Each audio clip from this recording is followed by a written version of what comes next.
face. Voilà. C'est une grande famille, voilà. Vous savez, le Seigneur est content de... L'enfant est trop petit pour la route étroite. Quand le Seigneur lui conduit, marchant à sa droite, même le plus jeune cœur de notre tremble au Seigneur. Même le plus jeune cœur peut être un temple au Seigneur. Merci. Vous savez, avant de prier avec les deux garçons, j'ai quand même pris la peine de trouver un verset pour Nadège ainsi que Cicéron ainsi que pour Jusmène. Ouais, Jusmène. Voilà. Jusmène ainsi que Frère Canol, Saint-Jean. Et j'ai un verset aussi pour l'enfant que je vous inviterai à lire pour l'enfant. Vous savez que l'enfant, même à son âge, il va comprendre, il va emmagasiner. Alors tout d'abord, le verset que j'ai choisi pour les parents se trouve dans 2 Timothée chapitre 1er, le verset 5, juste le verset 5, où l'apôtre Paul a dit, gardant le souvenir de la foi sincère qui est en toi, qui était d'abord dans ton aïeul, bien dans ta grand-mère, et dans ta mère Eunice, dans ta grand-mère, dans ta aïeule Loïs et de ta mère Eunice, et qui, je suis persuadé, habite en toi. Donc ici, là, l'apôtre Paul tout d'abord, si vous lisez un petit peu plus loin dans le chapitre, l'apôtre Paul a dit, le Dieu de mes ancêtres que je sers. Donc tous ses parents, tous ses ancêtres servaient Dieu, le Dieu véritable. Et lui, il a montré la transmission de la foi. Hein, ça a été dans la grand-mère de Timothée que l'apôtre Paul appelle mon enfant légitime dans le Seigneur. Et cette foi se trouve dans sa grand-mère, dans sa mère et ensuite dans Timothée. Donc ici, les filles Jusmène, vous avez la transmission de la foi. C'est toi qui dois donner à Daniel, Canol, Saint-Jean, à ton fils. Et naturellement, le papa aussi est appelé à impliquer là-dedans, à former le caractère de l'enfant. D'ailleurs, c'est la Bible qui dit, dans Proverbe chapitre 22 au verset 6, instruis l'enfant dès son plus jeune âge et quand il sera grand, il ne s'en détournera pas de la voie du Seigneur. Alors vous avez cette lourde responsabilité et vous savez, vous vivez dans une société perverse et corrompue, hein, vous le savez très bien, et même à l'école on n'instruit pas des bonnes choses finalement à l'enfant. Alors l'éducation spirituelle, c'est à vous de le faire. Alors la transmission de la foi dans la neige, ça retombe sur la mère finalement, parce que si je regarde ce que l'apôtre a évoqué là, c'est la grand-maman de Timothée, sa maman. Donc vous avez cette autre responsabilité. Mais finalement, les deux parents, vous devez vous impliquer là-dessus. Et il y a un pasteur qui a raconté une histoire. Il a dit, quand j'avais 4 ans, et sa grand-mère lui prenait, il a dit, il a l'habitude d'aller voir sa grand-mère dans sa chambre. Il habitait le même appartement. Et une soirée, une journée, sa grand-mère l'a mis sur ses genoux. Et la grand-mère commence à chanter le chant que vous connaissez, 388 de nos hymnes de louange.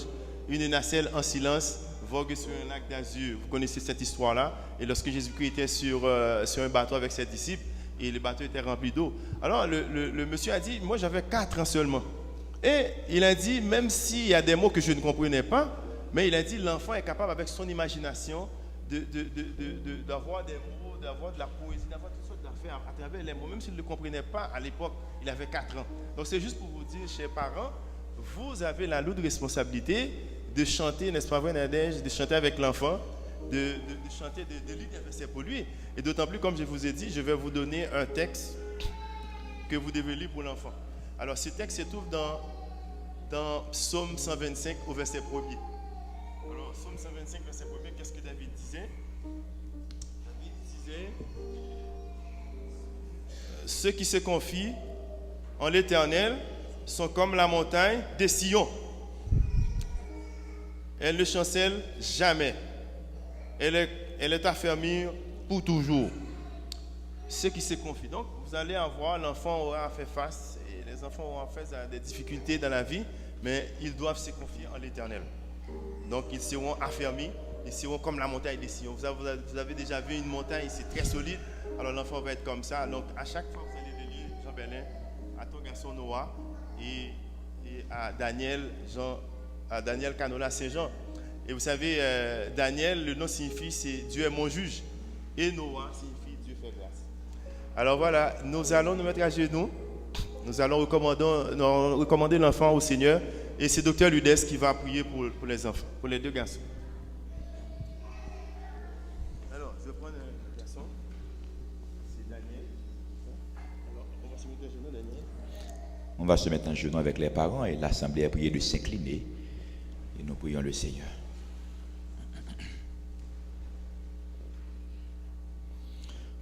Notre Seigneur et notre Dieu, notre bon et tendre Père qui est dans les cieux, c'est toi qui as tout créé, tu nous as créés, nous sommes à toi. Nous sommes devant toi ce sabbat matin avec Noah Cicéron et Daniel Canol Saint-Jean. Nous sommes venus te les présenter et te dire que ces enfants sont tes enfants. Avant d'être des enfants de la famille Cicéron ou de la famille Saint-Jean, Noah est à toi et Daniel Canol est à toi. C'est toi qui nous les as donnés. Nous ne savons que faire pour avoir des enfants.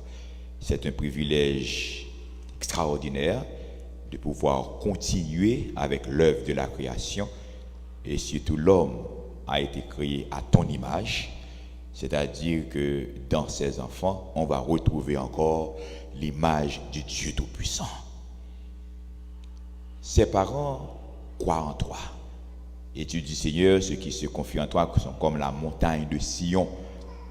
Cela veut dire, ils doivent être sur les hauteurs pour ta gloire. Nous vivons dans un temps difficile. La terre a tendance à abandonner Dieu. C'est un petit groupe qui veut te servir.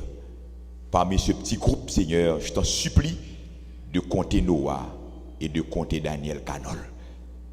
Ce que nous te demandons d'abord pour ces enfants en ce moment, tandis que nous te les présentons et te dire qu'ils sont à toi, je t'en supplie de les recevoir pour nous et de les sceller par le Saint-Esprit. Dans cette société, ils seront en contact avec toutes sortes de théories, toutes sortes de doctrines, des philosophies de toutes sortes. Mais nous te supplions, avant même que ces enfants aient connaissance de leur existence, ils sont déjà en contact avec la théorie du Saint-Esprit. Et puisque le Saint-Esprit est en eux, leur vie, ce ne sera pas hasard. C'est déjà planifié pour Dieu, parce que le Dieu que nous servons, c'est le Dieu qui connaît la fin dès le commencement. Avant que les montagnes fussent nées et que tu eusses créé la terre et le monde, d'éternité en éternité, tu es Dieu. Avant même que ces enfants existaient, tu les connaissais déjà.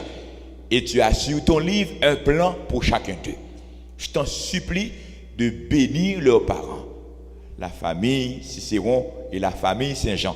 Ces parents ont besoin de toi. C'est toi qui nous dis, instruis l'enfant selon la voie qu'il doit suivre.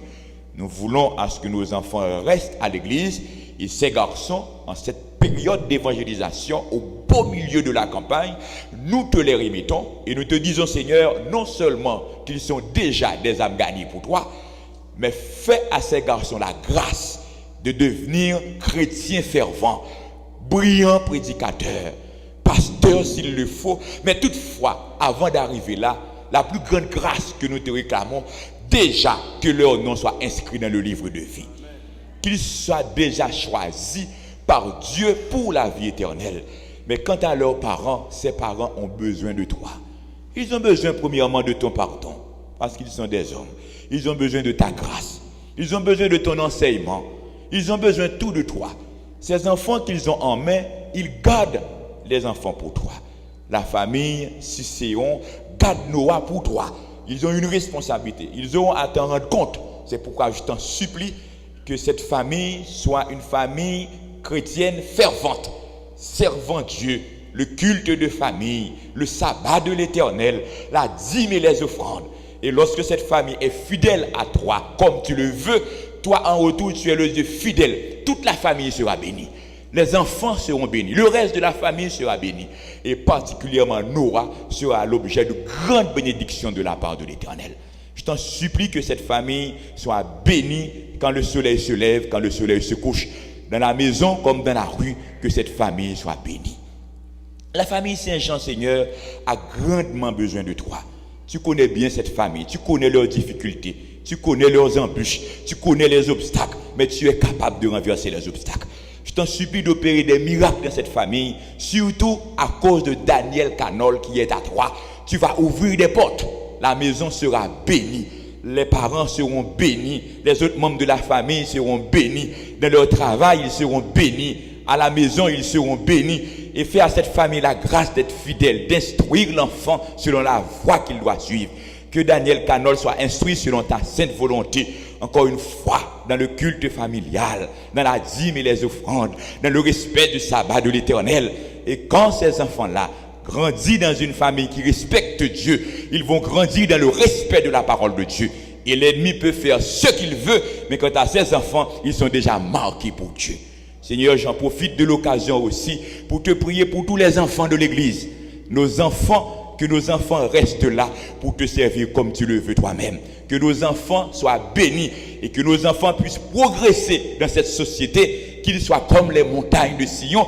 Et lorsque les autres voient nos enfants évoluer, en disant ils ont de la chance, et nous leur dirons il n'y a pas de chance pour nous, c'est parce que notre Dieu nous a bénis. Que ces familles soient bénies, que la fontaine Saint-Léonard soit bénie, que toutes les familles de l'Église soient bénies, et avec tes bénédictions, fais-nous la grâce d'être du nombre de ceux qui vivent déjà dans les cieux. Que ta grâce soit sur nous, nous sommes dignes de toi, bon Père. En Jésus, nous t'en prions. Amen.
Nous allons poursuivre avec le culte. Pour le moment de louange, nous avons seulement droit à un seul chant parce qu'il est midi et cet après-midi nous devons retourner. Nous avons droit à un seul chant et puis le chant de thème.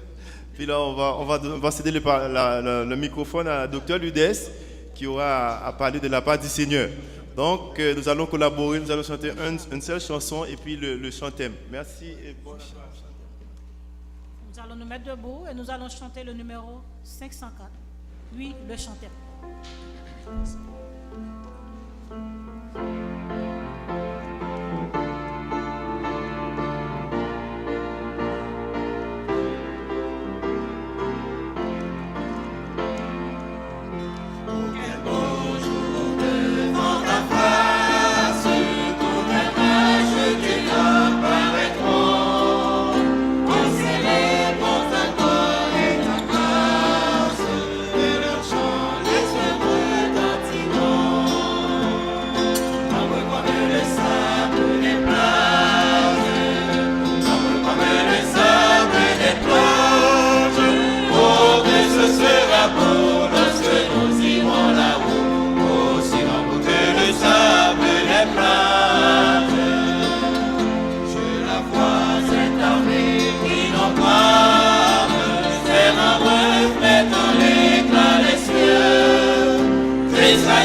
ce sera beau lorsque nous irons là-haut, aussi humble que le sable des plages.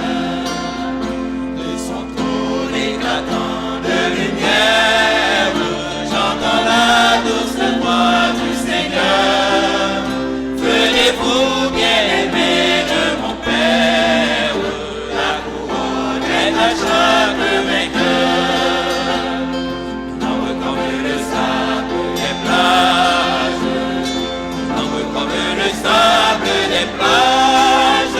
Oh, que ce sera beau lorsque nous irons là-haut, aussi nombre que le sable des plages.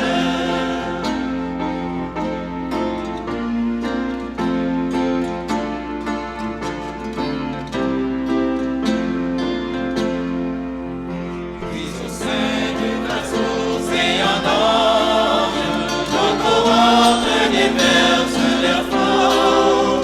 L'univers traversant des louanges, plus de vent, pas de pleurs, de sanglots. Nombre comme le sable des plages, nombre comme le sable des plages. Oh, que ce sera beau lorsque nous irons là-haut, aussi long que le sable des plages.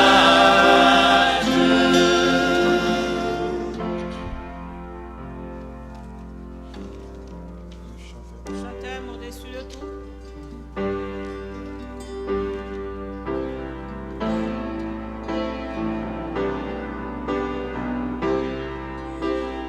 Au-dessus des puissances, au-dessus des rois, au-dessus de la nature et de la création,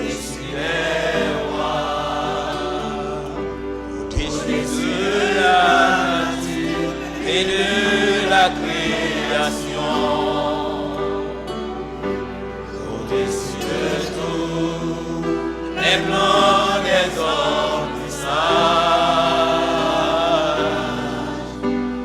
bien avant le monde tu existais, au-dessus des royaumes, au-dessus des trônes, au-dessus des merveilles que ce monde a connues, par-dessus tout les trésors de la terre. Rien ne peut mesurer ta valeur.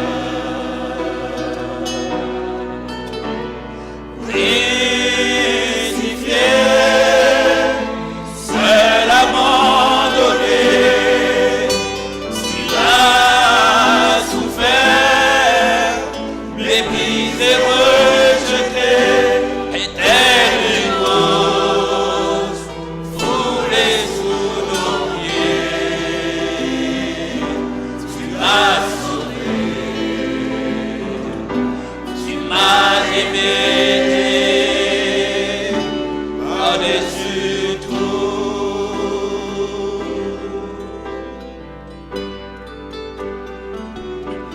Au-dessus des puissances, au-dessus des rois,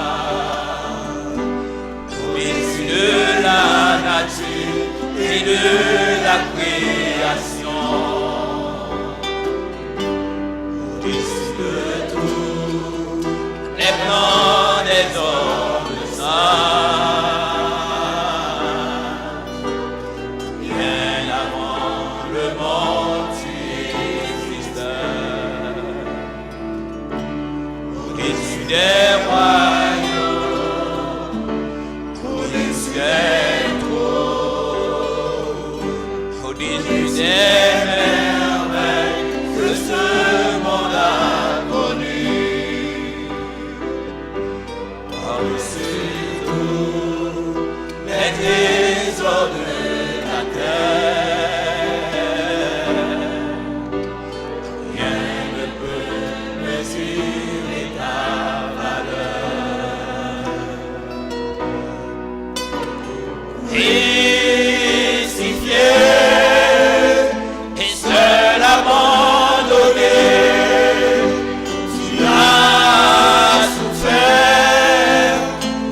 méprisé, rejeté, et tel une rose foulée sous nos pieds.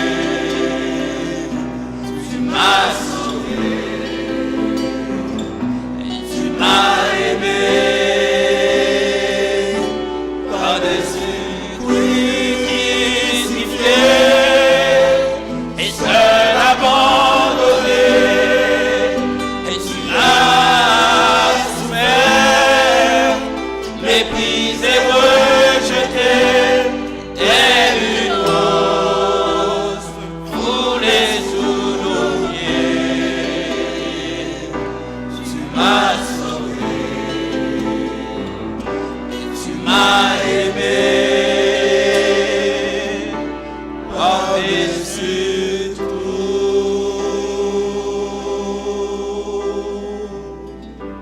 Amen.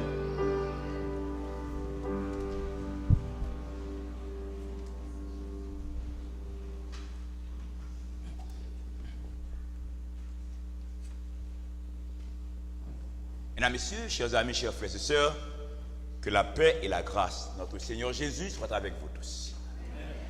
Amen. Je vous souhaite bon sabbat dans le Seigneur. Hein, malgré que ce matin, un petit peu froid, pas de soleil, mais est-ce que vous sentez le soleil de Jésus dans le cœur? Êtes-vous content parce que c'est le sabbat? On se salue l'un l'autre et pour se dire je suis content parce que c'est le sabbat. Hein? On va se dire ensemble je suis content parce que c'est le sabbat. On se salue l'un l'autre. Bon sabbat dans le Seigneur. Je suis content parce que c'est le sabbat. Amen. Je suis content parce que c'est le sabbat. Hein? Amen. Nous sommes contents parce que c'est le sabbat.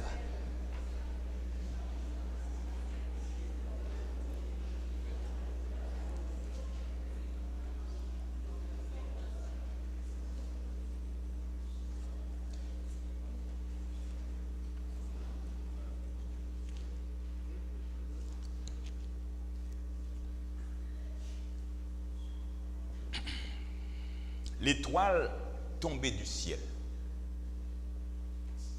Notre message pour ce matin. Prions le Seigneur. Descends, Esprit du Dieu sur notre pauvre race qui s'est perdue en poursuivant l'illusion qui passe. Saint-Esprit, ce matin, je t'en supplie de descendre. Pendant ces 4 semaines d'évangélisation, ce séminaire sur Apocalypse, Jésus, tu nous promets que tu seras avec nous tous les jours jusqu'à la fin du monde. Le Jésus glorieux, je t'en supplie ce matin d'être présent dans le temple. Et tout comme tu t'es révélé à Jean, révèle-toi à chacun de nous ce matin. Révèle-toi à chacun de nos amis qui est là. Et chaque ami, chaque personne ayant le privilège d'être présent ce matin, qu'elle reçoit de l'Éternel en ce moment une révélation spéciale. Je t'en supplie, Seigneur, de nous effacer totalement et de remplir ce lieu. Que certains croient comme nous ou différemment de nous, mais qu'ils réalisent que l'Éternel est au milieu de nous. Manifeste-toi, mon Père, parle-nous, guéris-nous, délivre-nous. En Jésus, nous t'en prions. Amen.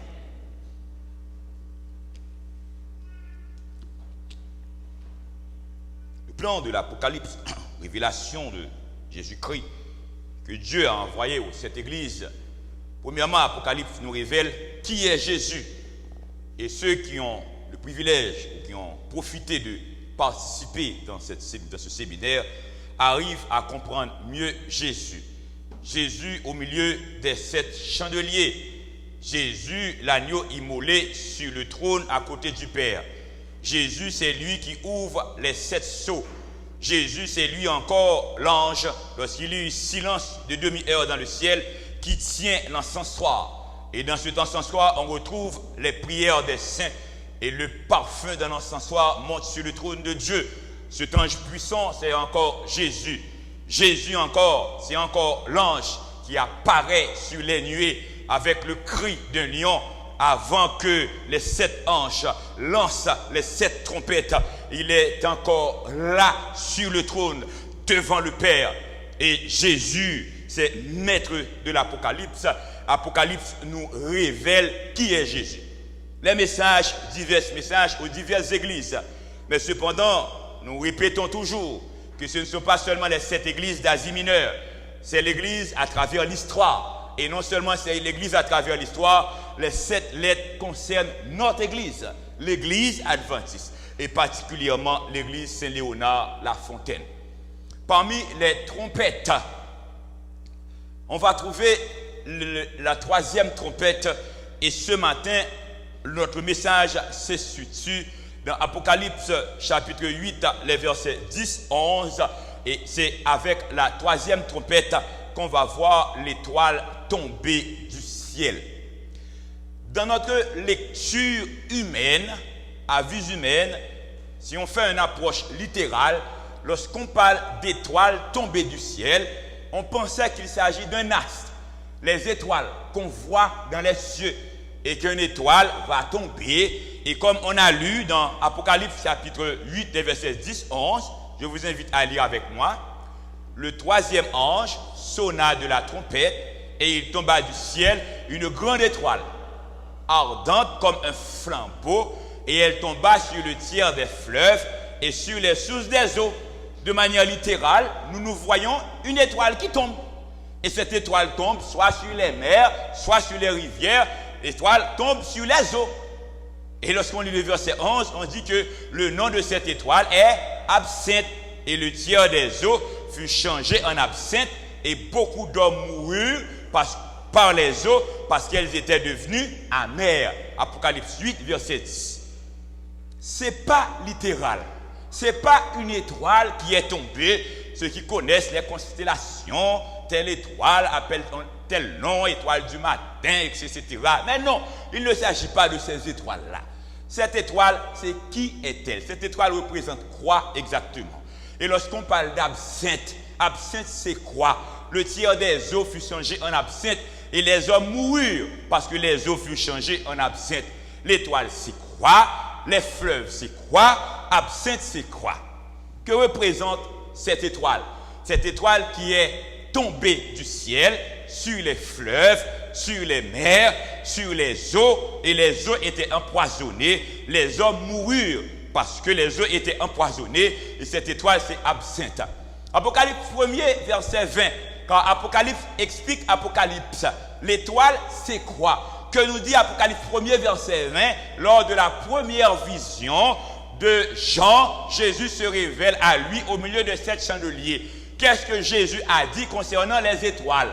Lisons ensemble Apocalypse 1er, verset 20. Le mystère des 7 étoiles que tu as vues dans ma main droite et des 7 chandeliers d'or, les 7 étoiles sont les anges. Que sont les 7 étoiles? Les 7 étoiles sont les anges. Nous avons déjà une première réponse parce qu'on nous a dit dans Apocalypse 8, verset 10, une grande étoile ardente, lumineuse, imposante, etc. est tombée du ciel. Mais l'étoile, c'est les anges. Et dès qu'on parle d'étoiles dans l'Apocalypse, lorsque nous voyons étoiles dans l'Apocalypse, les étoiles sont les anges. Et même un peu partout dans la Bible, lorsque les mages qui venaient de l'Orient disaient qu'ils ont vu l'étoile de Jésus, ce n'est pas une étoile dans le ciel, ce sont les anges déjà qui veillaient sur Jésus. Et lorsqu'on parle d'étoiles, le ciel, étoiles, ce ne sont pas des étoiles, ce sont les anges. Étoile, c'est ange. Et Apocalypse 8, verset 10 nous dit une grande étoile, une étoile imposante. S'il s'agit d'une grande étoile, il s'agit d'un grand ange qui est tombé du ciel, et on va voir comment a eu lieu cette chute. Jésus dit dans Luc 10, verset 18, lisons ensemble, Jésus leur dit, je voyais Satan tomber du ciel comme un éclair. Satan est tombé du ciel comme un éclair. d'où la chute de cette grande étoile qu'on appelle absinthe. Cette grande étoile, c'est Satan. Et puisqu'il s'agit d'une grande étoile, il s'agit d'un grand ange. Ésaïe 14, verset 12, te voilà tombé du ciel, astre brillant, fils de l'aurore. Astre, c'est une étoile. Astre brillant, fils de l'aurore, est tombé du ciel. C'est Satan qui est tombé du ciel. Cette grande étoile encore, c'est Satan. L'Apocalypse dit, Isaïe dit, tu disais en ton cœur, je monterai sur les sommets des nues, à l'extrémité du septentrion, j'établirai mon trône au-dessus des étoiles de Dieu. Et il a été chassé du ciel, astre brillant, fils de l'aurore, une grande étoile tombée du ciel. La chute des étoiles. Satan a été chassé du ciel avec le tiers des anges. Et tous ces anges qui l'accompagnaient étaient considérés comme des étoiles, mais lui, il était le grand étoile qui est tombé du ciel. Et Apocalypse chapitre 12, verset 4 et les versets 7 à 9 nous dit, sa queue entraînait le tiers des étoiles du ciel et les jetait sur la terre. Lorsqu'on nous dit sa queue entraînait le tiers des étoiles du ciel, que dans l'Apocalypse, c'est pas une bête à queue. Que dans l'Apocalypse, c'est faux enseignement. Que dans la parole de Dieu, c'est fausse doctrine, c'est séduction. Sa queue entraînait derrière lui le tiers des étoiles. Ne voyez pas une bête qui descend et qui amène derrière lui le tiers des étoiles qu'on voit dans le firmament. Le ciel qu'on parle, c'est pas ce firmament qu'on parle. C'est dans la demeure de Dieu. C'est dans le temple de Dieu. Tous les anges, bénissez l'Éternel, vous ces anges qui êtes puissants en force et qui exécutent ses ordres. Lucifer a refusé d'obéir à Dieu, d'adorer à Dieu. Il a séduit des anges. Il continue encore à séduire les hommes sur la terre avec son faux enseignement. Il entraînait derrière lui le tiers des étoiles. Et c'est pourquoi il faut faire attention. Si Satan a pu séduire les anges qui sont dans les cieux, il est capable de séduire les hommes qui sont sur la terre. Ne pensez pas que vous êtes fort. Sa queue entraînait derrière lui le tiers des étoiles dans les cieux. Le tiers des anges est descendu et il continue avec son travail de séduction. Le dragon se tint devant la femme qui allait enfanter afin de dévorer son enfant. Lorsqu'elle aurait enfanté, Satan a voulu détruire Jésus avant même sa naissance parce que son principal ennemi, c'est Jésus, le Fils de Dieu. Et le verset 7 nous dit, il y eut guerre dans le ciel. Michel et ses anges combattirent contre le dragon et le dragon et ses anges combattirent, mais ils ne furent pas les plus forts. Leur place ne fut plus trouvée dans le ciel. Satan n'a jamais été, Satan n'est pas, Satan ne sera jamais fort par rapport à la puissance de l'Éternel. C'est pourquoi quand vous êtes en Jésus, quand vous connaissez Jésus, quand vous êtes connecté en Jésus, quand vous êtes scellé par le Saint-Esprit, par la grâce de Dieu, vous êtes puissant au nom de Jésus. Et vous êtes capable de vous tenir face à l'ennemi et de lui dire, c'est pas moi qui agis, mais c'est la puissance de Dieu qui est en moi.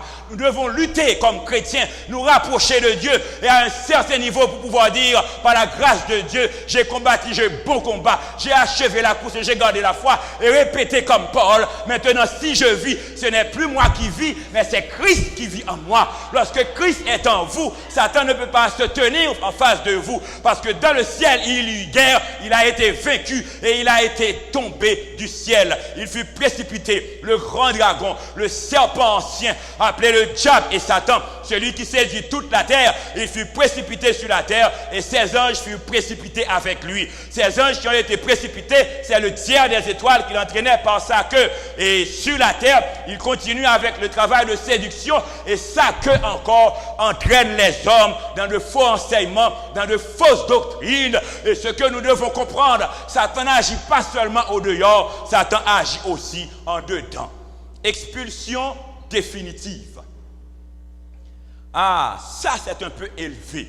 Il a été chassé du ciel, mais quand l'expulsion a-t-elle été définitive? Définitivement, il n'a pas sa place dans le ciel.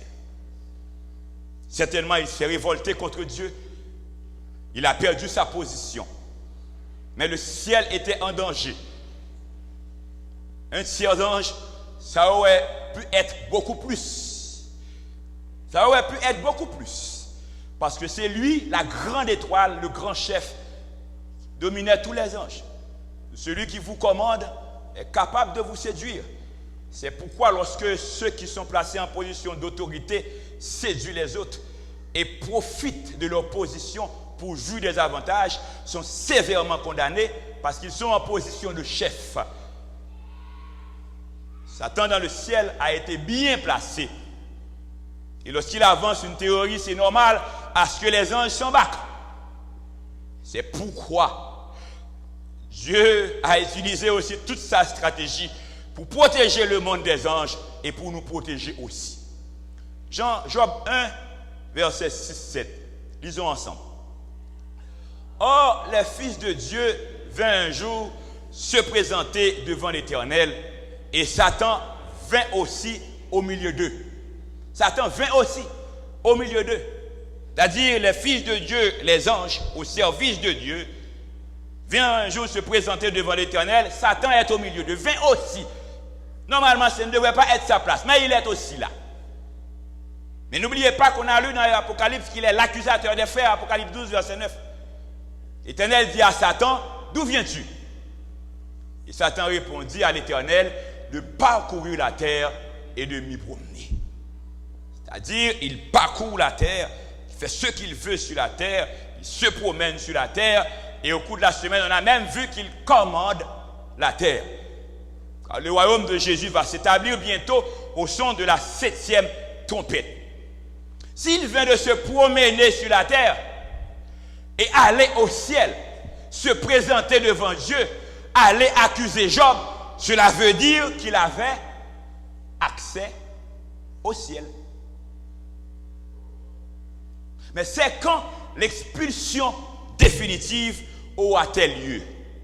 Jésus dit dans Jean 12, verset 28, verset 31 à 32, lisons ensemble. Père, glorifie ton nom. Et une voix vint du ciel, je l'ai glorifié. Je le glorifierai encore. Le ciel glorifie Jésus. Le ciel adore Jésus pendant qu'il est sur la terre. Et le verset 31, lisons ensemble. Maintenant a lieu le jugement de ce monde. Maintenant, quand le Fils est glorifié, maintenant a lieu le jugement de ce monde. Maintenant, le prince de ce monde sera jeté dehors. C'est quand aura lieu l'expulsion définitive, c'est au moment de la glorification de Jésus et le prince de ce monde sera définitivement jeté dehors. Et moi, verset 32, quand j'aurai été élevé de la terre, j'attirerai tous les hommes à moi. Amen. Mesdames, messieurs, tandis que Jésus était sur terre, les tentations, les luttes, les combats, Satan a tout fait. Il a utilisé toute sa puissance pour séduire Jésus. Les tentations, il a tout fait. Et même à la mort de Jésus, toutes les armées diaboliques étaient mobilisées pour que Jésus ne ressuscite pas. Si Jésus n'est pas ressuscité, il n'y a pas vie éternelle. Si Jésus n'est pas ressuscité, il n'y a pas salut. Si Jésus n'est pas ressuscité, il n'y a pas victoire pour le ciel. Mais un fait est certain, Jésus remporte toujours la victoire sur l'ennemi. Toutes les mobilisations ont eu lieu. Les soldats romains étaient mobilisés devant son sépulcre. Mais quand l'ange descendait, les soldats étaient tombés à terre comme des morts. Et tandis que à la résurrection de Jésus, maintenant on retrouve le Jésus glorifié. Et il faut le dire, depuis le jardin de Gethsémane, quand Jésus priait et dit, Père, non pas ce que je veux, mais ce que tu veux. Le destin de l'humanité était risqué. Et ce que nous devons comprendre, parfois on pense que c'est un fable, Jésus est venu mourir, ça devrait passer comme ça, parce que c'est Dieu. Mais c'est un Jésus homme qui a lutté, et la possibilité de céder était là. Toutefois, non pas ce que je veux, mais ce que tu veux. Le serviteur de Dieu accepte toujours la volonté de Dieu, même lorsque au moment présent, il aurait pu être contre. Certaines fois dans la vie, on vit certaines choses. En tant qu'humain, on aurait dit non. Mais si c'est la volonté de Dieu, même lorsqu'on souffre, on dit oui. Parce que c'est la volonté de Dieu et c'est la seule façon de triompher de l'ennemi. toutefois, non pas ce que je veux, mais ce que tu veux. Mais en ce moment, tous les anges, le monde des anges, était en suspense. On suivait pour voir qu'est-ce qui allait arriver. Et lorsque Jésus souffrait sur la terre, les anges dans les cieux souffraient aussi avec lui. Mais il a été seul à fouler au pressoir. Et les anges continuaient encore à avoir de la sympathie pour celui qui était leur chef. Mais quand on a vu le Fils de Dieu, le Dieu créateur, humilié, maltraité, abattu, ensanglanté, crucifié, mourir et ressusciter, définitivement, Satan est considéré comme un voyou, un vagabond. Et c'est pour de bon, le Fils de Dieu, une fois glorifié, après la résurrection, monté aux cieux. Et là, en ce moment, le prince de ce monde sera jeté dehors et il n'aura plus d'accès dans les cieux. Et depuis la résurrection de Jésus, ce qui a été fait du temps de Job, Satan allait se promener, se présentait parmi les fils de Dieu. Il n'a plus ce droit parce que Jésus est glorifié et le prince de ce monde est jeté dehors. Apocalypse 12, verset 9-11, qu'est-ce qui est dit? Et il fut précipité, le grand dragon, le serpent ancien, appelé le diable et Satan, celui qui séduit toute la terre.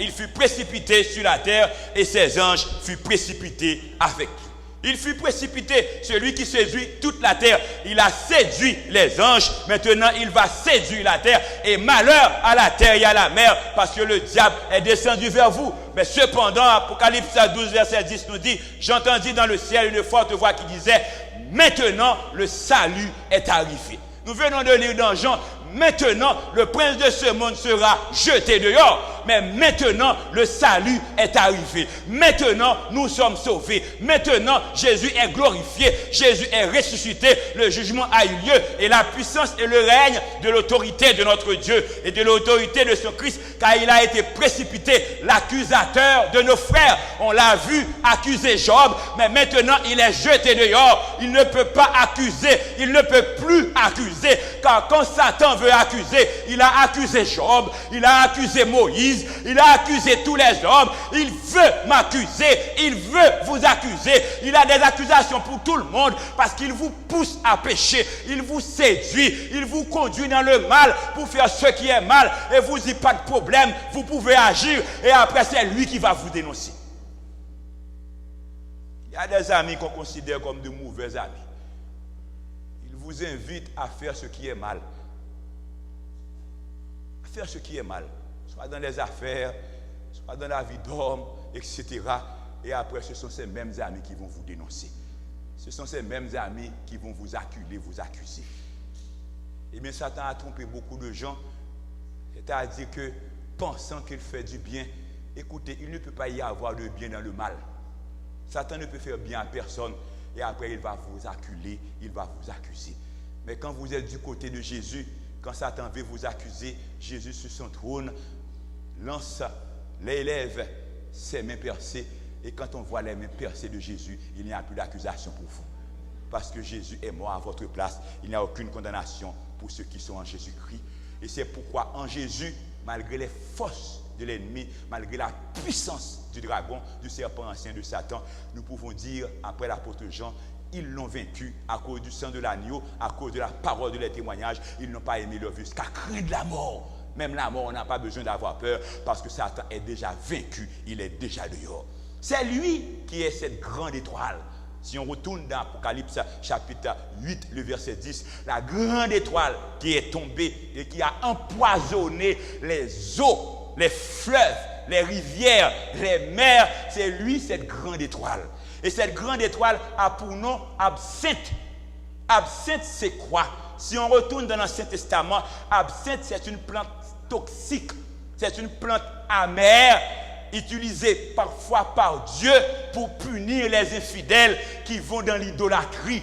Et on va voir les eaux, c'est quoi? Les eaux dans la parole de Dieu, c'est la parole de Dieu qui est les eaux. La parole du salut, l'évangile qui sauve. L'évangile de Dieu, c'est l'eau qui apaise votre soif.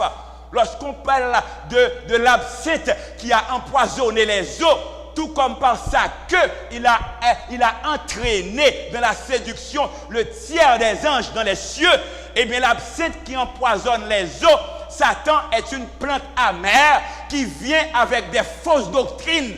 Et ces fausses doctrines tuent les hommes.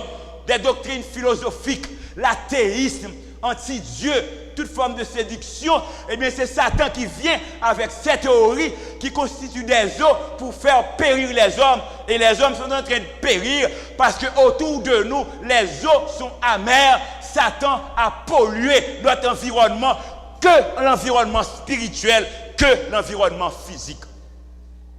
Le troisième ange sonna de la trompette. Il tomba du ciel une grande étoile ardente comme un flambeau. Elle tomba sur les fleuves et sur les sources d'eau. Les fleuves et les sources d'eau constituent l'enseignement de la parole de Dieu. Le verset 11 nous dit, le nom de cette étoile est absinthe.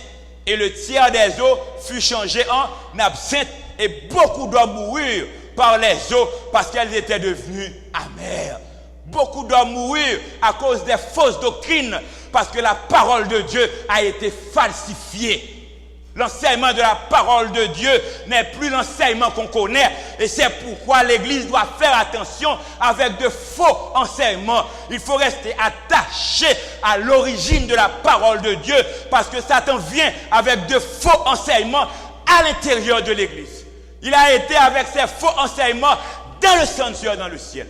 Et même l'Église adventiste n'est pas exempte. C'est pourquoi il faut rester attaché à Daniel et à Apocalypse. Regarde ce qui est dit dans Jérémie 23, versets 11 et 15. Lisons ensemble. Prophètes et sacrificateurs sont corrompus. Même dans ma maison, j'ai trouvé leur méchanceté, dit l'Éternel. Verset 13.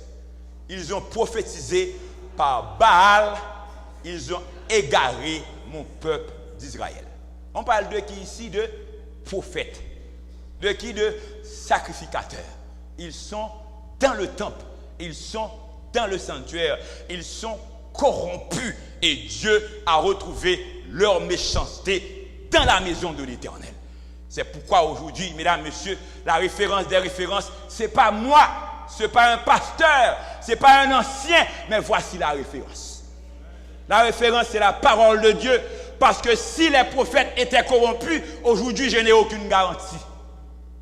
Et personne n'a aucune garantie, même dans la maison de Dieu. Ils ont prophétisé. Prophétiser, c'est prêcher. Lorsqu'on pense qu'ils prophétisent, qu'ils prêchent au nom de la parole de Dieu, mais ils prophétisent au nom de Baal. C'est pourquoi ouvrez grand les yeux. Les prophéties de Baal ne vont pas passer au milieu de nous, au nom de l'Éternel. Ils ont égaré mon peuple. Le peuple a été égaré. Alors, au verset 15, que dit Dieu? Je vais les nourrir d'absinthe et je leur ferai boire des eaux empoisonnées. Les prophètes et les sacrificateurs seront nourris d'absinthe. Absinthe, c'était une plante toxique. Et ces prophètes et ces sacrificateurs prenaient de fausses doctrines. Ils enseignaient de fausses doctrines dans la maison de Dieu. Ils honoraient Baal. Il offrait de l'encens pour Baal. Et certaines fois, on se demande, comme Israël a été au temps d'Élie, tout le monde derrière Baal. Aujourd'hui, on doit se situer pour se dire, où sommes-nous? Et Élie a dit, jusqu'à quand clocherez-vous des deux côtés? C'est soit on est avec l'Éternel, ou on n'est pas avec l'Éternel. Et soit on a vu, celui qui n'est pas avec Christ est contre Christ. On ne sert pas Dieu à moitié. On n'est pas adventiste à moitié. On n'est pas chrétien à moitié. On ne va pas voir que ça c'est la vérité et trouver que c'est trop rigide, c'est trop dur. De l'autre côté, on a une petite église là. Tout le monde sert Dieu. Il n'est pas question de tout le monde sert Dieu. On sert Dieu en fonction de la parole de Dieu. On sert Dieu en fonction des commandements de Dieu. On sert Dieu en fonction du sang de Jésus. Et qu'il s'agit de l'église adventiste ou une autre, si les commandements de Dieu sont bafoués, on ne sert pas Dieu. Si les 10 commandements sont bafoués, on ne sert pas Dieu. Si Jésus est méprisé, on ne sert pas Dieu. Certains aiment Dieu, mais aiment un évangile facile. La facilité, c'est que quand on pêche, Dieu nous pardonne. On se repent, le pardon est là. Mais servir Dieu demande la lutte, les sacrifices et s'engager pour Dieu. On ne doit pas clocher des deux côtés. et penser, on sert Dieu pour apaiser sa conscience et continuer avec toutes les pratiques de Baal. C'est ce que faisaient les prophètes. Dieu allait les nourrir d'absinthe. L'eau amère, c'est fausse doctrine. L'eau amère, c'est qu'on n'obéit pas à Dieu. Et dès qu'on n'obéit pas à Dieu, dès qu'on rejette les commandements de Dieu, même lorsque vous voyez, apparemment vous avez une eau douce, mais l'eau que vous avez en main sera amère. Loin de Dieu, l'eau est amère. Exode chapitre 15, verset 23-25. Le peuple de Dieu, Israël, Dieu les a conduits à Mara. Regarde ce qui est arrivé. Lisons ensemble. Ils arrivèrent à Mara, mais ils ne purent pas boire l'eau de Mara. Pourquoi? Parce qu'elle était amère. C'est pourquoi ce lieu fut appelé Mara. Verset 24. Le peuple murmura contre Moïse en disant, que boirons-nous? L'eau est amère. Et le peuple murmure, le peuple se plaint. On doit trouver de l'eau à boire. Verset 25, ils ont ensemble. Moïse cria à l'Éternel. Et l'Éternel lui indiqua un bois qu'il jeta dans l'eau. Et l'eau devint douce. Ce fut là que l'Éternel donna au peuple des lois et des ordonnances. Et ce fut là qu'il le mit à l'épreuve.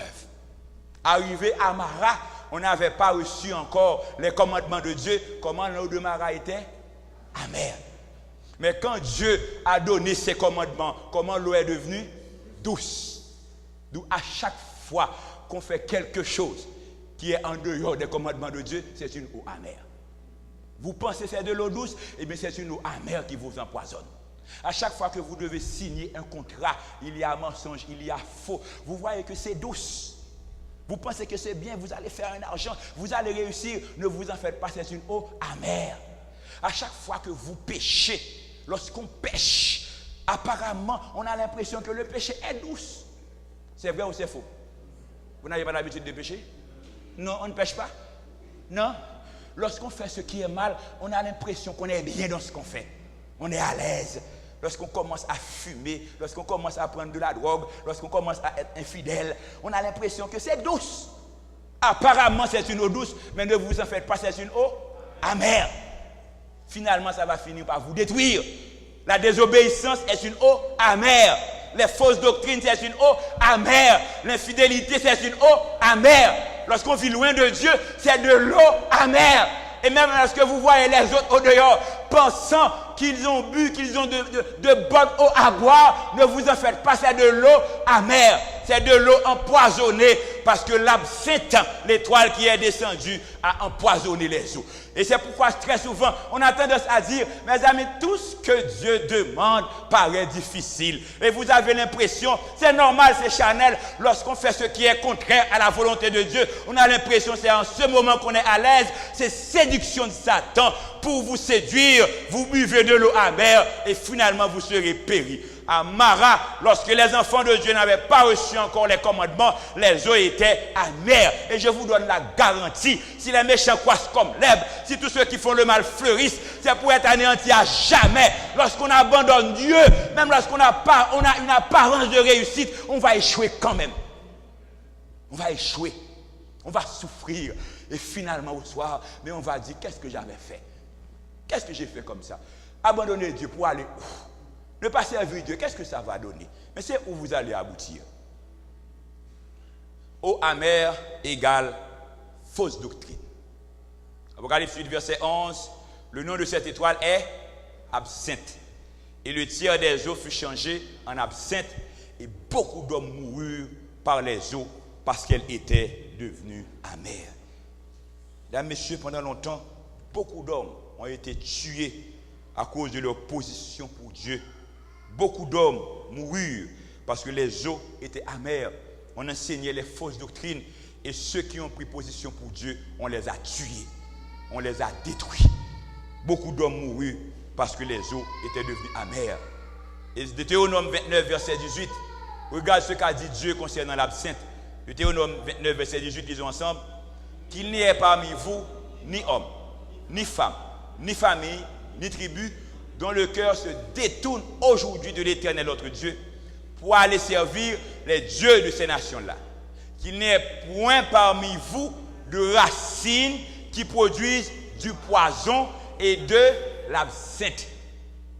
lorsqu'on laisse Dieu pour aller dans l'idolâtrie, on va vers l'absinthe. C'est un arbre qui produit de l'absinthe.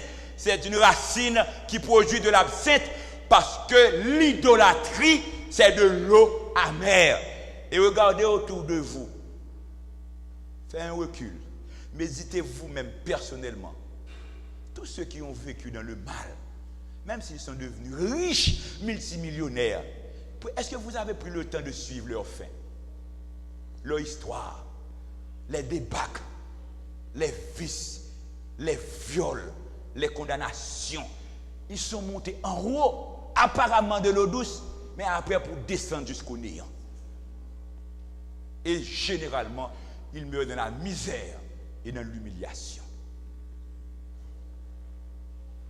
Proverbe 5, verset 3-4. Car les lèvres de l'étrangère distillent le miel, et son palais est plus doux que l'huile. Mais à la fin, elle est amère comme l'absinthe. Lorsque vous laissez l'église, lorsque vous laissez votre famille, lorsque vous laissez votre épouse pour aller vers une autre, les lèvres de l'étrangère distillent le miel. Au début, elle va vous donner de paroles douces.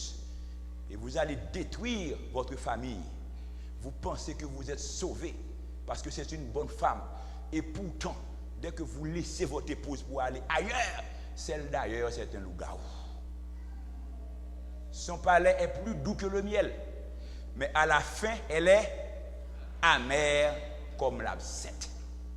Lorsque vous laissez Dieu, Satan peut vous offrir beaucoup de choses. Il y a des gens qui vous disent, cette doctrine, cette église, on n'offre pas d'avantage à l'église adventiste, on ne peut pas faire de l'argent. Certains vous disent, avec votre talent, avec la grâce que Dieu vous a fait, si vous étiez pasteur protestant, vous seriez riche. Nous ne servons pas Dieu pour de l'argent. Nous servons Dieu parce que c'est la vérité, c'est la parole de Dieu. Et l'important pour nous, c'est d'avoir en nous la puissance de Dieu. Et la puissance de Dieu est là, c'est quand on reste attaché à la vraie doctrine, les commandements de Dieu et le témoignage de Jésus. Mais après les autres, c'est de l'eau amère. De l'eau amère. Même lorsqu'il s'agit d'église, de l'eau amère, si on ne reste pas attaché à la parole de Dieu, on a son église bien privée, on mange les dîmes des membres sans rien faire, c'est de l'exploitation. Et ensuite, Dieu va vous donner de l'eau amère. Vous aurez de l'absinthe à boire. Et pourquoi ceux qui avilisent Dieu par leur comportement comme prophète ou pasteur, vous allez voir leur fin, leurs enfants sont fous, leurs familles sont détruites et leur vie, c'est catastrophe parce que Dieu va leur donner de l'eau amère. Ne pas laisser Dieu. Si on était loin de Dieu, retournez à Dieu parce que les fausses doctrines, c'est de l'eau amère. Dans la parabole de la semence, voici ce que Jésus a dit. Luc 8, verset 11-12. Voici ce que signifie cette parabole. La semence, c'est la parole de Dieu. Ceux qui sont sur le long du chemin, ce sont ceux qui entendent, puis le diable vient et enlève de leur cœur la parole. Parfois l'évangile prêche, il y a des gens qui comprennent et qui voient c'est la volonté de Dieu, qui ont même la volonté de faire la volonté de Dieu, mais quand on prêche, le diable travaille aussi. Que fait le diable? Et il vient pour enlever la bonne semence. Et quand il enlève de la bonne semence, il va semer de la fausse doctrine. Cette fausse doctrine, c'est de l'eau amère, c'est de l'absinthe. Le diable vient et enlève du cœur la parole de peur qu'il ne se croie et soit sauvé. C'est-à-dire, quand quelqu'un prend sa décision pour Dieu, Satan a peur. Quand quelqu'un décide de servir Dieu, Satan a peur que vous soyez sauvés. Et c'est pour vous dire, vous qui êtes du nombre des sauvés, Satan a peur de vous. Et c'est pourquoi il utilise toute forme de stratégie pour vous conduire vers des fausses doctrines, vers l'idolâtrie, vers de l'eau amère, et ceci pour votre perdition. Alors, mesdames, messieurs, frères et sœurs bien-aimés, il est dit dans 2 Corinthiens 4, verset 3-4, lisons ensemble, si notre évangile est encore voilé, il est voilé pour ceux qui périssent. Et l'évangile, c'est clair. Les commandements de Dieu et la foi de Jésus. Personne ne peut me dire que vous voulez servir Dieu et vous rejetez les commandements de Dieu. Soyez honnête avec vous-même. Soyez honnête avec vous-même. Et même nous, en tant qu'adventistes, nous ne pouvons pas dire que nous voulons servir Dieu et nous rejetons les commandements de Dieu. Et nous n'allons pas rester dans un seul commandement, le 4e. Dieu a 10 commandements. Si vous êtes honnête, partout on accepte 9 commandements. Pourquoi on les accepte? Parce que ce sont les commandements de Dieu. Soyez honnêtes avec vous-même. Si notre évangile est voilé, il est encore voilé pour ceux qui périssent. Si vous décidez de perdre, c'est votre choix. Mais Dieu veut vous sauver. Dieu veut vous sauver. Ne résistez pas à Dieu. Il est de mon devoir aussi de me courber à la volonté de Dieu. L'évangile est voilé pour les incrédules, dont le Dieu de ce siècle a aveuglé l'intelligence afin qu'ils ne vissent pas briller la splendeur de l'évangile, de la gloire du Christ qui est l'image de Dieu. Si les fausses doctrines, c'est de l'eau amère, mais je vous donne la garantie par la grâce de Dieu, l'évangile, c'est de l'eau douce. L'évangile, c'est de l'eau douce. Dieu dit à Paul, je t'ai choisi du milieu de ce peuple et du milieu des païens vers qui je t'envoie. Verset 18. Afin que tu leur ouvres les yeux pour qu'ils passent des ténèbres à la lumière et de la puissance de Satan à la puissance de Dieu, pour qu'ils reçoivent par la foi de moi le pardon des péchés et l'héritage avec les sanctifiés. C'est pour cette raison qu'on prêche l'évangile. Pour que les gens puissent laisser l'eau amère et venir à l'eau douce. Pour qu'ils passent des ténèbres à la lumière. Et lorsqu'on passe des ténèbres à la lumière, on va passer de la puissance de Satan à la puissance de Dieu. Et en ce moment, on sera avec les sanctifiés pour les élus. 3e trompette, 3e sceau, 3e église. Écrit à l'ange de l'église de Pergame. Voici ce que dit celui qui a l'épée aiguë à 2 tranchants. Verset 13, disons ensemble. Je sais où tu demeures, je sais que là est le trône de Satan. D'où l'église de Pergame demeure là où est le trône de Satan. La grande étoile, l'absinthe qui a été chassée du ciel et qui empoisonne l'eau. Et à l'église de Pergame, il y avait fausse doctrine. Quelle fausse doctrine? Apocalypse 2, verset 14, disons ensemble. Mais j'ai quelque chose contre toi, c'est que tu as là des gens attachés à la doctrine de Balaam, qui enseignait à Balak à mettre une pierre d'achoppement devant les enfants d'Israël pour qu'ils mangeassent des viandes sacrifiées aux idoles et qu'ils se livrent à l'impudicité. Même lorsqu'on est à l'église, lorsqu'on se livre à l'impudicité et on mange avec les autres, on est dans la doctrine de Balaam. En ce moment, à l'église devient trône de Satan. Et quand on enseigne ce qui est contraire à la parole de Dieu, ça ne vient pas de Dieu, ça vient de Satan. Et quand on va loin de la parole de Dieu, on rejette la parole de Dieu, on rejette la vraie doctrine, on rejette les commandements de Dieu et le sang de Jésus. Alors Dieu dit à Israël dans Jérémie 2, verset 13, lisons ensemble, car mon peuple a commis un double péché. Ils m'ont abandonné, c'est le premier péché. Moi qui suis une source d'eau vive.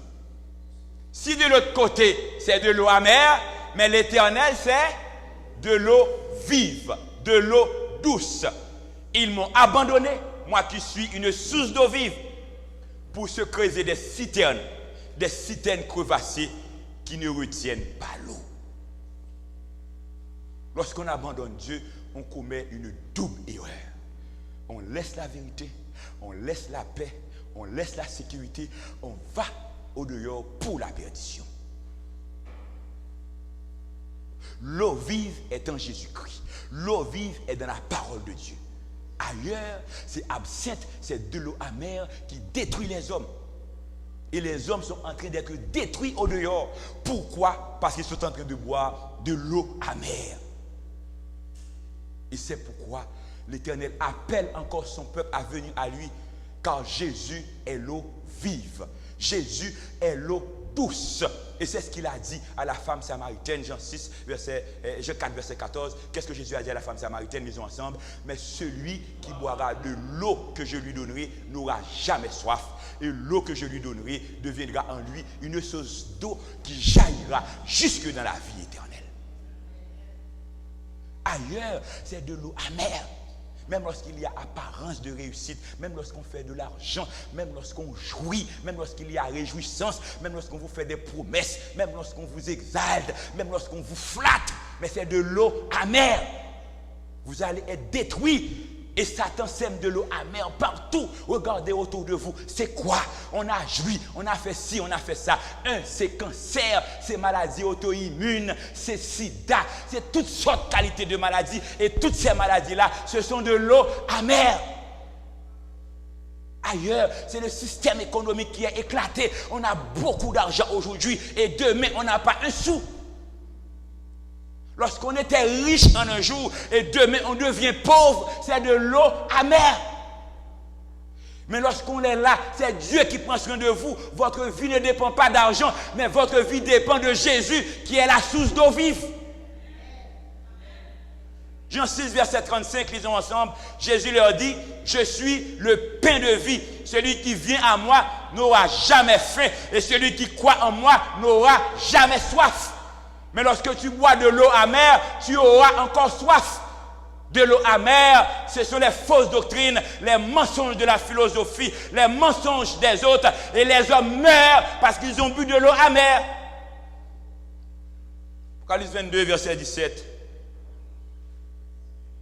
Et l'esprit et l'épouse disent, viens. Et celui qui entend dise, viens. Que celui qui a soif vienne.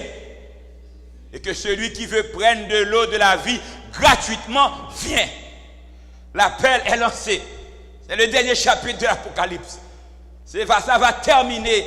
Jésus va mettre fin. Mais Jésus lance un appel. L'esprit l'épouse. L'église. L'esprit de l'église. Jésus qui dirige l'église vous dit aujourd'hui, viens. Mais celui qui va venir, c'est celui qui a soif. Si vous n'avez pas soif, ce n'est pas nécessaire de venir.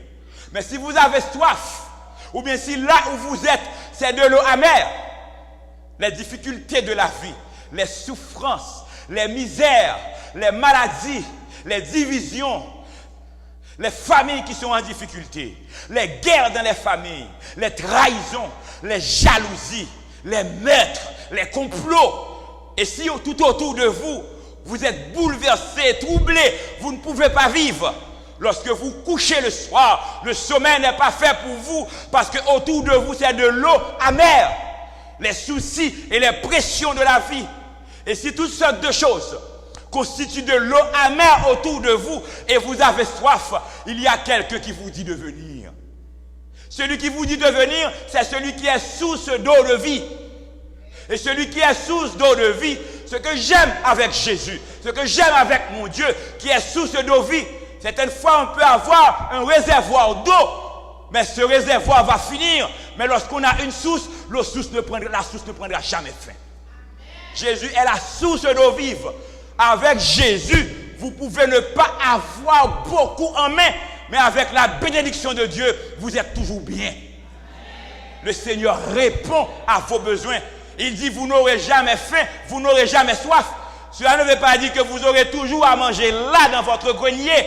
Mais cependant, lorsqu'Élie arrivait chez la veuve, là où il y avait de l'huile, l'huile était toujours là. Là où il y avait de farine, la farine était toujours là. Parce que Jésus est la source de l'eau vive.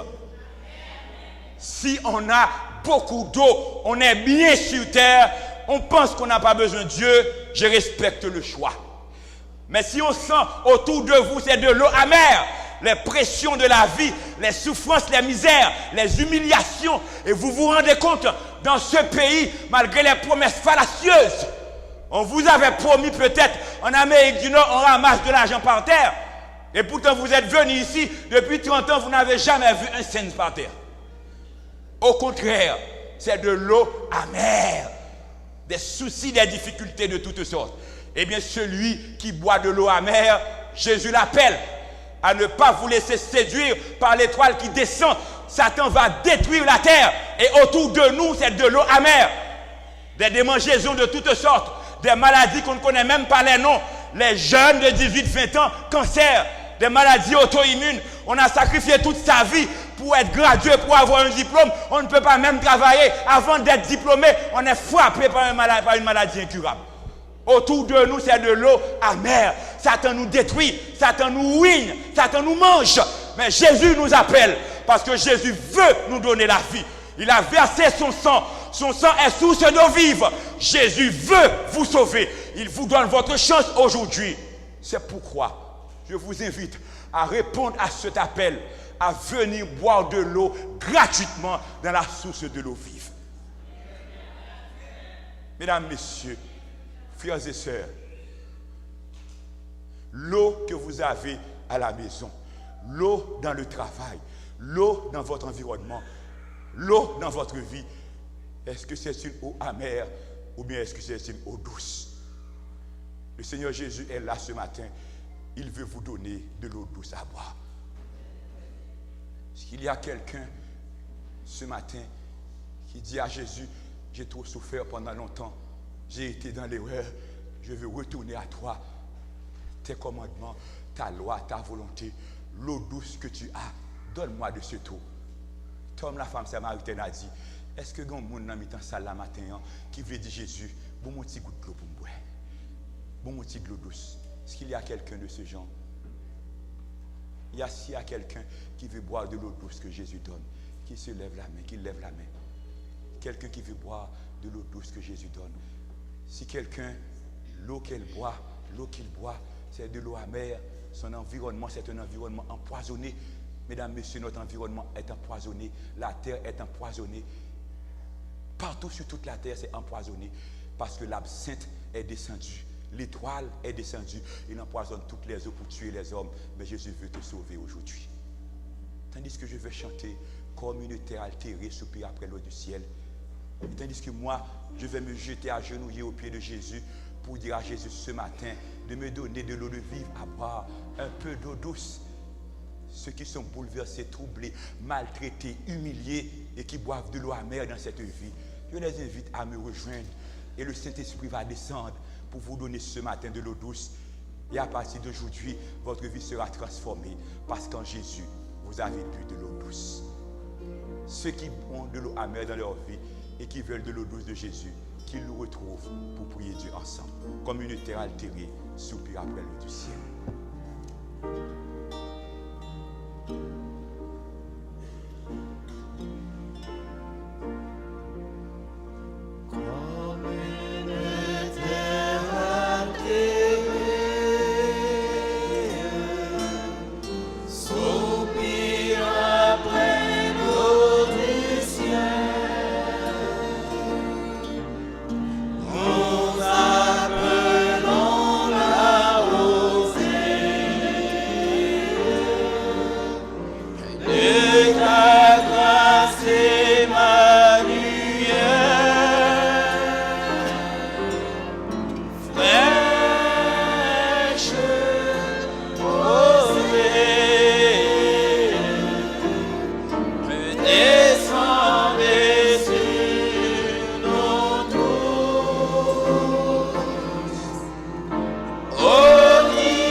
L'appel de Jésus dans Apocalypse 22, certainement l'appel n'est pas pour tout le monde. Jésus dit que celui qui a soif, vient. S'il y a quelqu'un dans cette salle qui a soif de paix, qui est bouleversé, qu'il fait le geste, qu'il vient parce qu'il est troublé, il est bouleversé, il a besoin de paix, le Seigneur Jésus est seul capable de donner la paix. S'il y a quelqu'un dans la salle qui a soif du pardon parce qu'il a péché contre Dieu, il a besoin du pardon de Dieu ce matin, je l'invite à venir parce que le Seigneur Jésus lance son appel à celui qui a soif. S'il y a quelqu'un qui a soif de guérison, qu'il vienne parce que l'appel est lancé à celui qui a soif.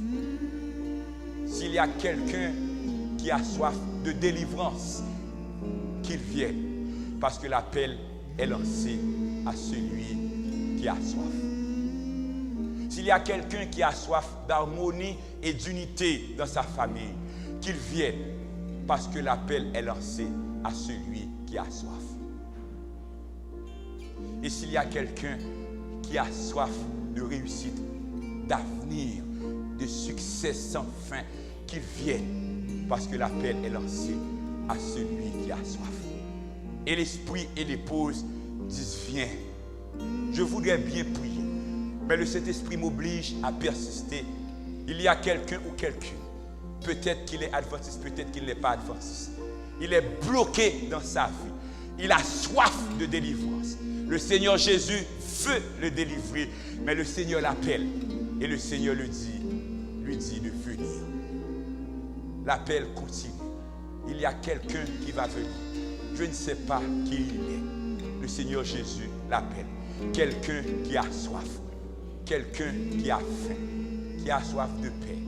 Qui a soif de pardon. Qui a soif de guérison.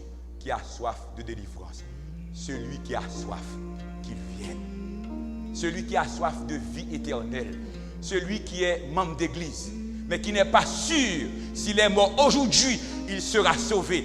Qui a soif de vie éternelle, qu'il vienne. Celui qui a soif de rencontrer Jésus, qu'il vienne.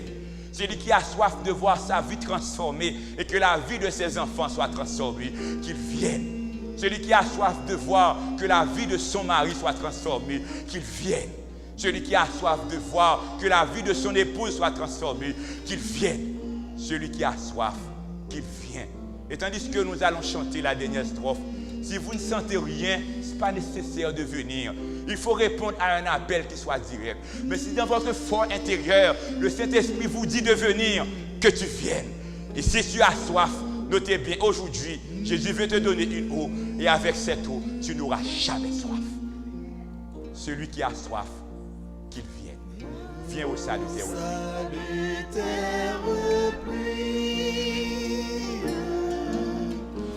Esprit de grâce et de paix,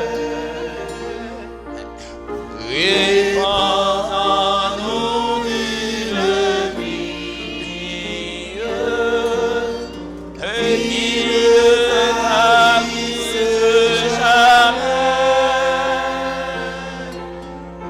Fraîche rosée,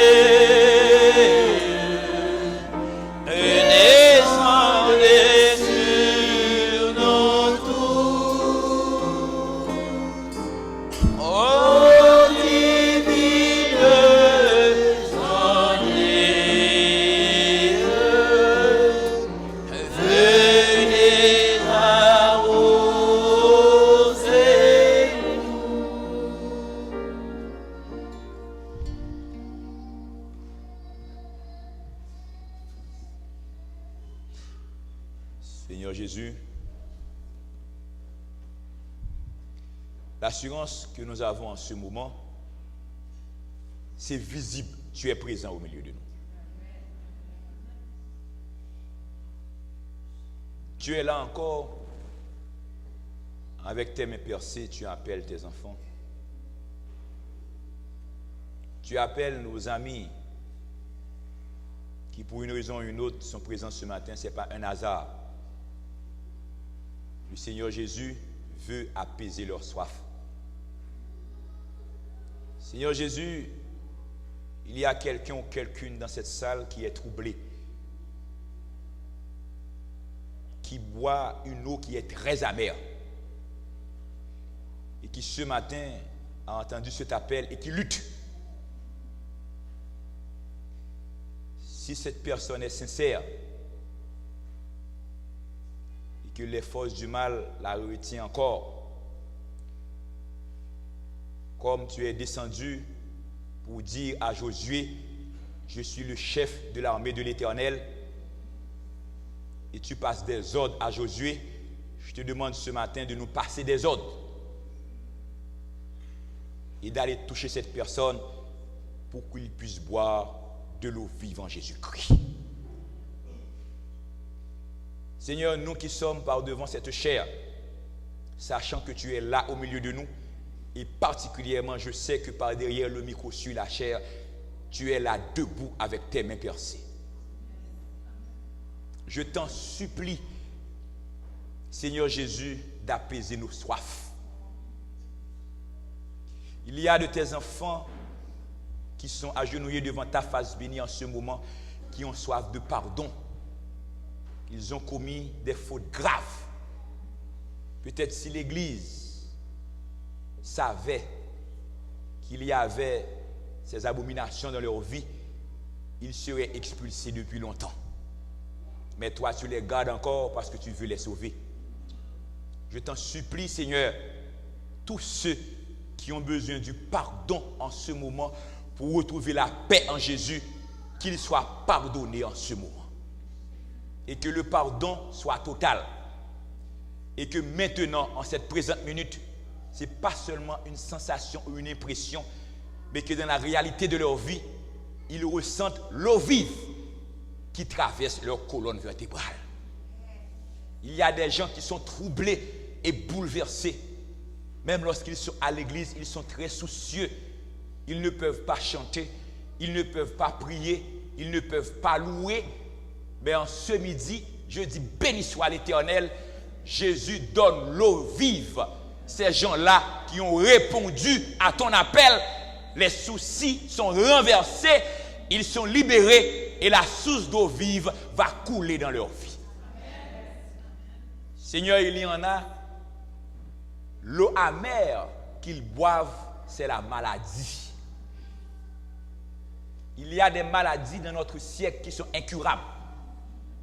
Seigneur Jésus, je t'en supplie, seulement pour ta gloire, les gens qui sont frappés de maladies incurables et que les médecins baissent les bras pour dire je ne peux rien faire parce que la science a ses limites. Ici, à La Fontaine, il y a une source d'eau qui coule. Que ces gens puissent boire de cette eau. Et Seigneur, je prends la responsabilité de te supplier, s'il y a parmi nous ce matin quelqu'un qui a un cancer à ses débuts, ou bien le cancer est déjà là, qu'il soit touché par Jésus, qu'une malade de cancer en cette présente minute, selon la volonté de Dieu et pour la gloire de l'Éternel, soit guéri, parce que le Dieu qui a guéri les lépreux est capable de guérir ceux qui ont atteint du cancer. S'il y en a qui ont du sida, Seigneur, tu es capable de renverser la situation. Qu'ils retournent à toi avec un cœur brisé et contrit. Venir se confesser et se repentir. Tu es le Dieu qui pardonne. Tu ne rejettes personne. Qu'ils reviennent à toi et qu'ils soient sauvés. Seigneur, est-ce que tous ici, nous n'avons pas soif? Est-ce que tous ici, nous n'avons pas une eau amère dans notre vie? La source d'eau amère, que cette source soit tarie. Que la source d'eau vive coule dans nos vies pour l'éternité. Et je t'en supplie de faire une grâce spéciale à l'église La Fontaine pendant cette campagne et après cette campagne. Tous ceux qui rentrent ici, qu'ils retrouvent la paix en Jésus. Dans cette société, il y a beaucoup d'eau amère qu'on boit. Et à cause des eaux amères, de fausses doctrines, de fausses théories, des poisons de cette société, beaucoup de nos concitoyens, de nos parents, de nos amis, de nos enfants ont perdu leur sens. Ils sont déprimés. Ils sont devenus fous. Ils ont perdu leur équilibre mental. Seigneur, s'il y a un problème de neurones, remplace les neurones à leur place. Et si c'est Satan qui sème de l'eau amère, les malades mentaux dans ce quartier, pendant que nous prêchons ici, que ces malades retrouvent la guérison parfaite en Jésus. On n'a pas besoin de savoir comment ça a été fait qu'ils sont guéris. Mais ici à La Fontaine, l'eau douce qui coule, ce n'est pas seulement pour nous, c'est pour les gens du quartier. Allez dans les maisons, allez dans les rues, allez dans les appartements, allez dans les chambres et dans les salons. Faites que la source de l'eau vive puisse couler dans ces lieux. Et que ici à Hochelaga, Maisonneuve, La Fontaine, qu'on n'accepte pas, mais on va rendre le témoignage que le Dieu qu'on sert dans cette église, c'est le Dieu tout-puissant qui donne de l'eau douce. Nous allons nous relever de cette position. Nous n'avons pas été ici, Seigneur, seulement pour la forme, mais on est venu se mettre à genoux pour boire de l'eau douce. Tous ceux qui se sont humiliés à tes pieds en ce moment, sabbat prochain, on aura une demi-veillée de prière. Qu'ils viennent ici pour témoigner. Ils ont bu de l'eau douce des mains de Jésus de Nazareth. Seigneur Jésus, délivre-nous. Donne-nous un témoignage. Donne-nous un chant nouveau. Nous avons besoin de dire, béni soit l'Éternel, notre Dieu nous a délivrés. C'est pourquoi, en nous levant de cette position, par la foi, nous prenons la responsabilité de dire, béni soit l'Éternel, béni soit l'Éternel, béni soit l'Éternel. Parce qu'en ce jour, nous buvons de l'eau douce de Jésus et nous sommes délivrés pour l'éternité. Nous t'en prions, bon Père, au nom de Jésus. Amen.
Chantons le chantème pour la sortie.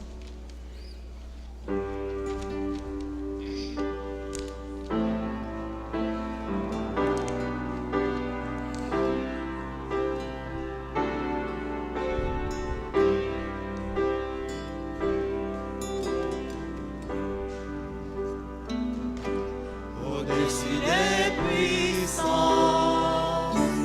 au-dessus des rois, au-dessus de la nature et de la création, au-dessus de tout, des plans des hommes sages, bien avant le monde tu existais,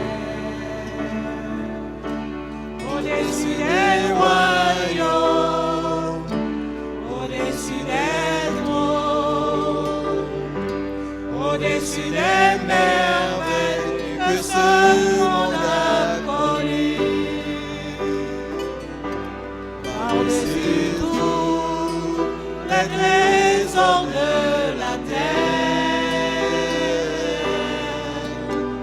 rien ne peut mesurer ta valeur.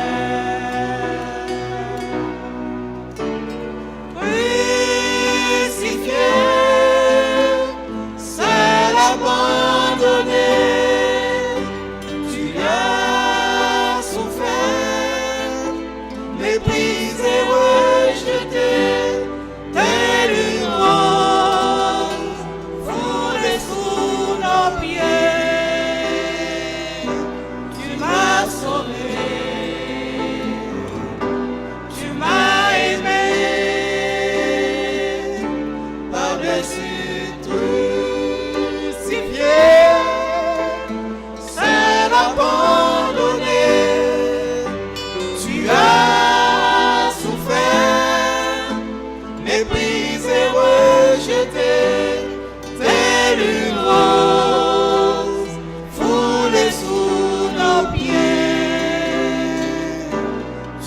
sauvé.